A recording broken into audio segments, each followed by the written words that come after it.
തന്നോട് ആലോചിക്കാതെ ഇന്ന് എൻ്റെ ഒരു തീരുമാനം പറഞ്ഞാൽ നമ്മുടെ വക്കീലിനോട് ഇന്നീ കിട്ടാനുള്ള പണം മുഴുവൻ ഇങ്ങോട്ട് കിട്ടി കടങ്ങൾ എത്രയാന്ന് വെച്ചാൽ അത് തീർത്തു കഴിഞ്ഞാല് ബാക്കി മുഴുവൻ അമ്മുവിന്റെയും അനാഥ കുട്ടികളുടെയും പേരിൽ അവകാശമാക്കി ഒരു വിൽപ്പത്രം എഴുതാൻ.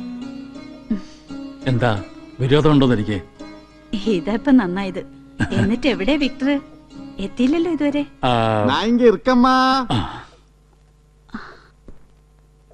I am very much here.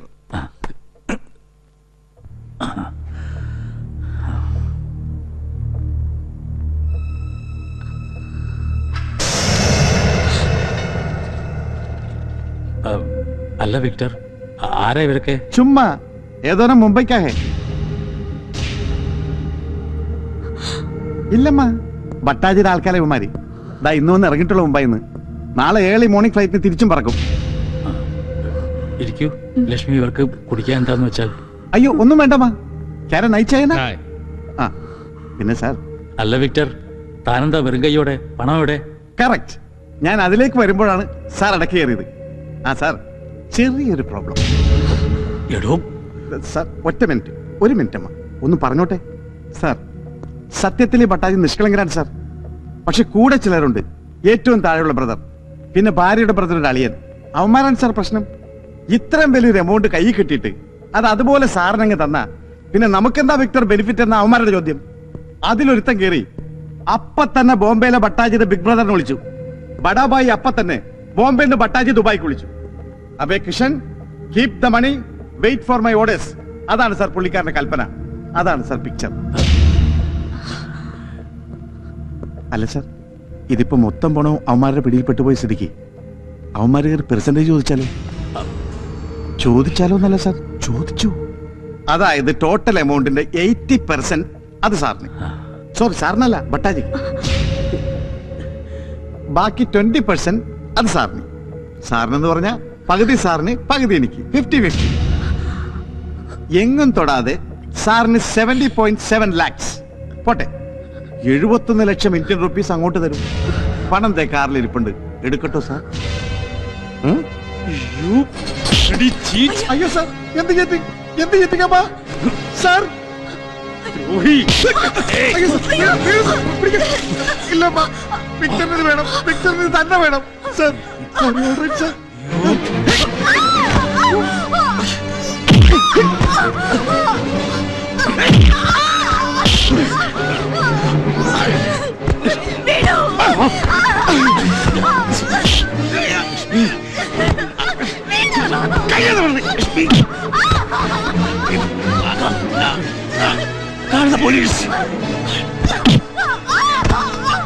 Police പക്കടോ.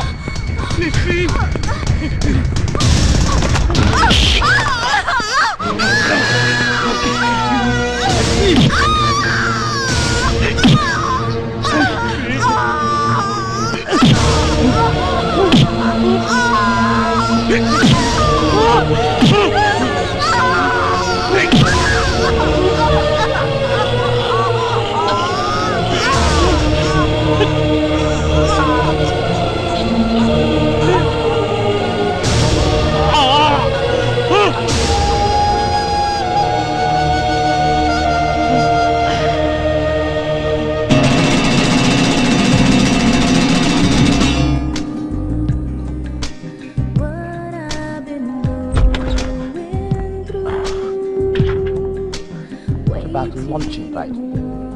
Launching can be done. We can. Sorry, all of you. Sorry.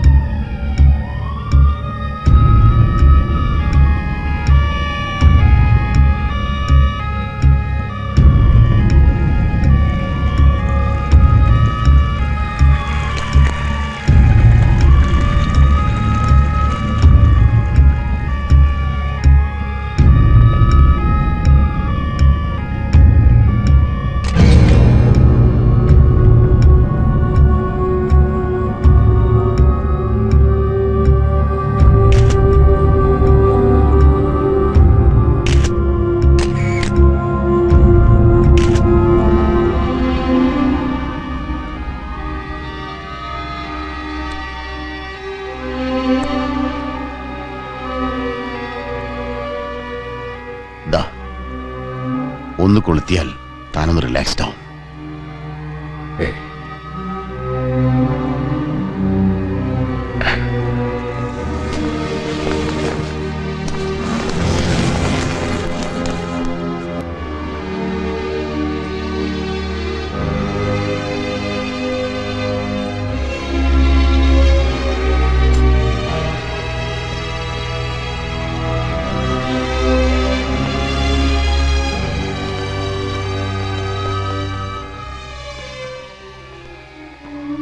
I am terribly sorry, Mr. Ravi. We will do everything possible. Mr. Philip will give you all the details. Thank you. മനസ്സിലാക്കിയിടത്തോളം ഒരു pre planned murder ആണെന്നതിൽ സംശയമില്ല. പക്ഷേ ആരാ എന്താ എന്നതിനെക്കുറിച്ച് വ്യക്തമായ സൂചനകളൊന്നും കിട്ടിയിട്ടില്ല സ്പോട്ടിൽ നിന്ന്. Anyway the investigation is already on. വല്ലാത്തൊരു അടുപ്പമുണ്ടായിരുന്നു നിങ്ങളൊക്കെ തമ്മിലല്ലേ? അതെ, ഒന്നുമില്ലായിരുന്ന കാലത്ത് ഒരുപാട് സഹായിച്ച ആളാ എന്നെ രവിയൊക്കെ. ആ മിസ്റ്റർ നായർ അമ്മു സ്വാമിനാഥനെ ബാംഗ്ലൂർ ബന്ധുക്കളെ അറിയിച്ചിട്ടുണ്ട്. ആൻഡ് യുവർ സിസ്റ്റർ ആലിസ്, ഇവരുമായിട്ട് വളരെ അറ്റാച്ച്ഡ് ആയിരുന്നു ആ കുട്ടിയല്ലേ? ആ, വല്ലാത്തൊരു ഷോക്കിലാണ് അവർ. ഈ അവസ്ഥയിൽ കൊണ്ട് കാണിക്കണ്ടെന്ന് വിചാരിച്ചു. വെൽ രവി, തൽക്കാലം വേറെ ആരോടും ഇല്ലാത്ത സ്ഥിതിക്ക് രണ്ടാളുടെയും ബോഡി റിസീവ് ചെയ്യാൻ രവിയുടെ പേരാണ് ഞാൻ എഴുതി കൊടുത്തിരിക്കുന്നത്, ഒരു മകന്റെ സ്ഥാനത്ത്.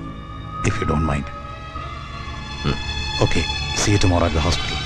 ഓക്കെ നായർ.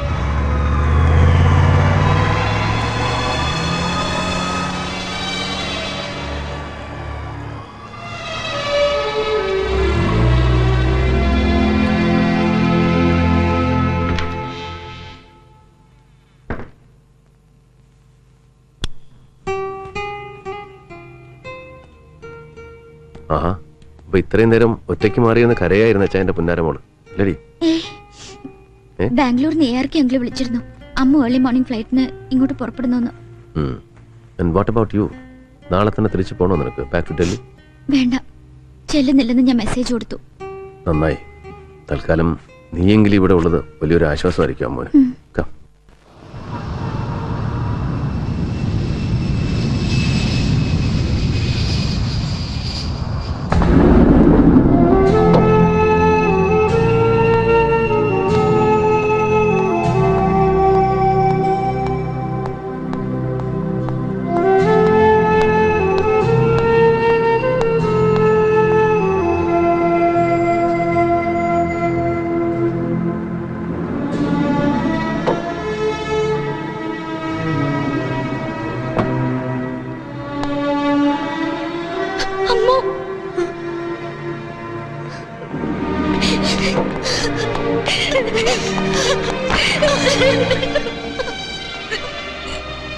ചന്ദ്രേട്ടാ, വൈകിക്കണ്ട.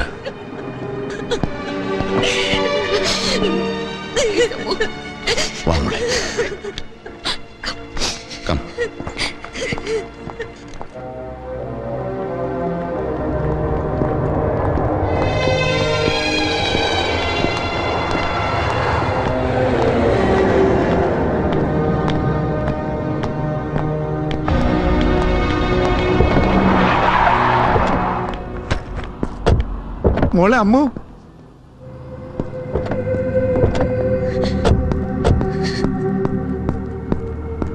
കണ്ടോളൻസസ് മോളെ, കണ്ടോളൻസസ്. കരയല്ലേ മോളെ, ഒക്കെ ഓരോരോ ദൈവഹിതം. അങ്ങനെ വിചാരിക്കുന്നു നമ്മൾ. കഷ്ടം. കേട്ടോ മോളെ, ഇന്നലെ കാലത്തും രണ്ടുപേരെ ചെന്ന് ജീവനോടെ കണ്ടതായിരുന്നു വിക്ടറങ്കിൾ. സാറിനെയും മോളുടെ അമ്മച്ചിയെയും. എന്തിന്? ഇന്നലെ കേസിന്റെ കാര്യങ്ങൾ പറഞ്ഞ് തമ്മിൽ പിരിയുമ്പോഴും എന്നോട് പറയായിരുന്നു സാറ്, വിക്ടറെ, ആരും ഒരു കമ്പനി ഇല്ലാതെ ഒറ്റക്കിരുന്ന് മടുത്തടോ. നേരമുണ്ടെങ്കിൽ നീ ഒരുത്തനെങ്കിലും വൈകിട്ട് അങ്ങോട്ട് ഇറങ്ങ്. TV-യിൽ മോളുടെ പ്രോഗ്രാം ഒരുമിച്ചിരുന്ന് കാണാം, എന്നിട്ട് ഒരുമിച്ചിരുന്ന് ഒരു ഡ്രിങ്ക് കഴിക്കാന്നൊക്കെ. ആ, പക്ഷെ ഉടയമ്പര അനുവദിച്ചില്ല മോളെ. അതെങ്ങനെ?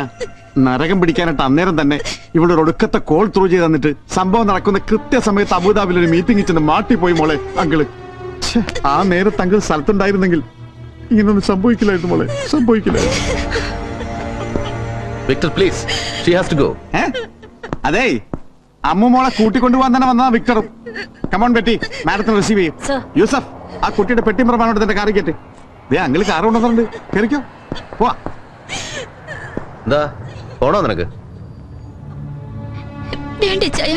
അമ്മ നമ്മുടെ കൂടെ പോന്നോളൂ. അയ്യടി, അമ്മ ഞങ്ങളുടെ കൂടെ തന്നെ പോന്നോളും. പുല്ല്, അതെ, ഞാൻ ഒരുത്തരം കണ്ടിട്ടില്ല, ഒരു പുല്ലനെ കണ്ടിട്ടില്ല. സ്വാമിനാഥൻ സാറിന്റെ കൂടെ ചൊറിഞ്ഞും പറഞ്ഞും പറ്റിക്കൂടി നിന്നിട്ട് കൊടുക്കാം. കൊലയോടെ വലിപ്പിച്ചോണ്ട് പോയ ഒരുപാട് പേരുണ്ട് ദുബായില്. കേട്ടോ മോളെ, എന്നിട്ടൊടുവിൽ കഷ്ടകാല സമയത്ത് ഈ വിക്ടർ ഒരുത്തനെ കൊണ്ടല്ലാതെ ഒരു വട്ട് സോഡയുടെ ഉപകാരം ഉണ്ടായിട്ടില്ല മോളുടെ അച്ഛന്. ഒരുത്തനെ കൊണ്ടും ഇവിടെ നിൽക്കുന്ന ഒരു പട്ടിയെ കൊണ്ടും. എടോ വിക്ടർ, ഒന്ന് മതിയാക്ക്. മാറിയിക്കണോ നായരെ. എന്നിട്ടിപ്പോ ചത്ത് കിടക്കുന്നവരുടെ ചവടുപ്പിക്കാനാള്, ബോഡി ഒപ്പിട്ട് വാങ്ങാനാള്, മോള് വന്നിറങ്ങുമ്പോ എഴുന്നള്ളിക്കാനാള്, കണ്ണീര് തുടപ്പിക്കുന്നു, മിഞ്ഞാ പിടിപ്പിക്കുന്നു. ആഹാ, എന്നാ പറ്റി സാറേ?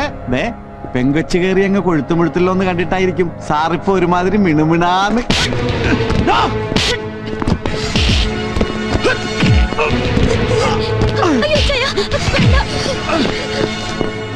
ആളറിഞ്ഞ് തരമറിഞ്ഞ് അവസരം അറിഞ്ഞ് വേണം സംസാരിക്കാൻ, കേട്ടോ?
അമ്മോ,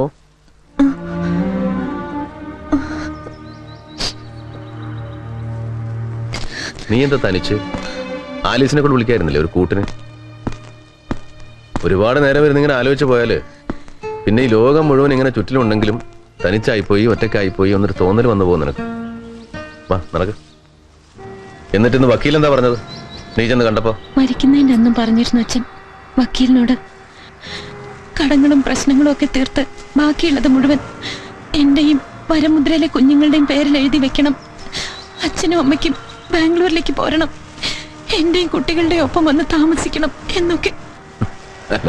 പറയുന്നൊരു ടോണ് കേട്ടാ തോന്നും ഒരുപാട് മക്കളെ പെറ്റുകൂട്ടിയ ഒരു തള്ളച്ചിയാണ് നീന്ന്.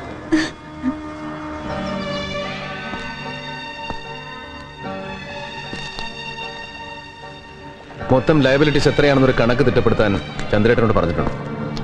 ഏറിയാൽ ഒരാഴ്ച. എത്രയാണെന്ന് അറിഞ്ഞു കഴിഞ്ഞാൽ പണം എവിടെ നിന്ന് വരുന്നുവെന്ന് നീ അന്വേഷിക്കണ്ട. കടങ്ങൾ വീട്ടിട്ട് നിനക്ക് തിരിച്ചു പോകണം.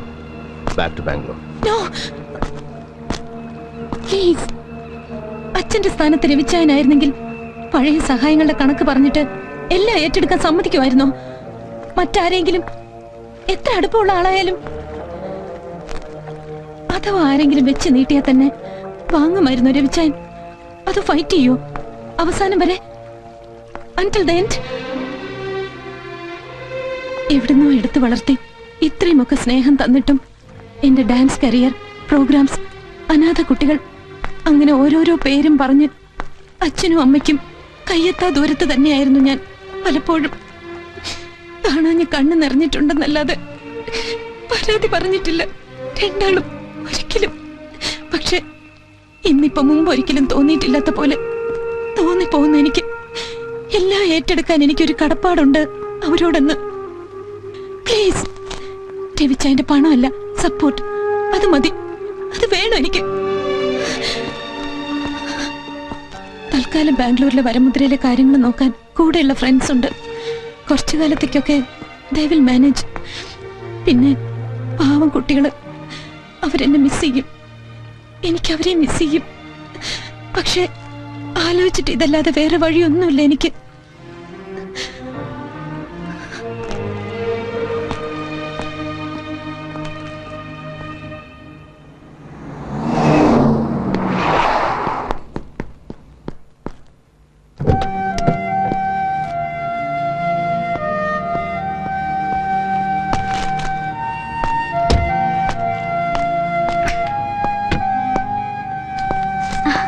ഇച്ചായ, ഇച്ചായ, ഇച്ചായ ഏയ് എന്തു പറ്റേ ഇച്ചായനെന്താ ഭയങ്കര ഒരു ബലത്തില് എവിടെ അമ്മു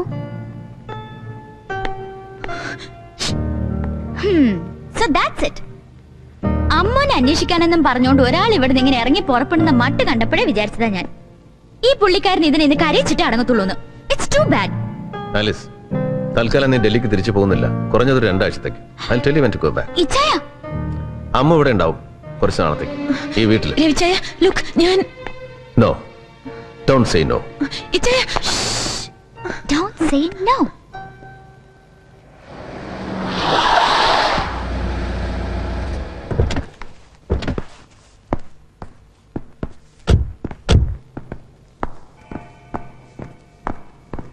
ആ അമ്മു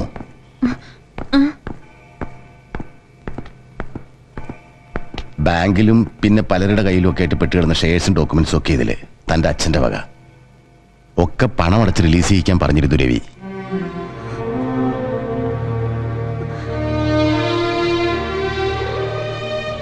ഒറിജിനൽസ് ഒക്കെ വക്കീലിന്റെ കയ്യിൽ ഏൽപ്പിച്ചിട്ടുണ്ട്.